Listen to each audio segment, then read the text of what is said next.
Tengah struggle diet ni, asyik nak makan punya itu mulut tak henti-henti makan. Lagi asyik lapar punya kawan-kawan. Otomi galak korang minum air bakar lemak ini. Okey, korang amalkan ni setiap hari selepas sarapan. Korang larutkan 1 liter air dengan 1 sachet punya kopi Arabica ini. Jangan takut ini kalori dia sangat rendah. 1 sachet baru 10 kalori aja.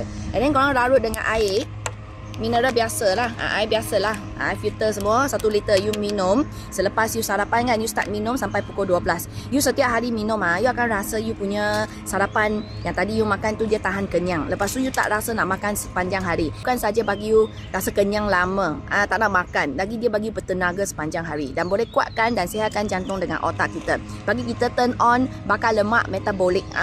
Itu memang bagus kawan-kawan. So korang pergi amalkan ni. Satu paket ni ada 15 sachet. Okey, 15 sachet. So korang satu hari 1 sachet boleh tahan 15 hari macam tu. So ada acap halal ada, KKM semua ada. So selamat, sesuai dan sihat. Lagi bestnya lah sedap. Ini dia tak ada gula. Dia tak manis-manis punya. Dia pahit-pahit manja. Tapi jangan takut, you akan semakin minum semakin suka punya. Aroma kopi betul-betul sangat kuat. Itulah aroma kopi bagi kita sekat makan, tak suka manis. So korang pergi amalkan 1 liter setiap hari pagi selepas sarapan sampai pukul 12. Sebab bagi cari TikTok Shop, Shopee.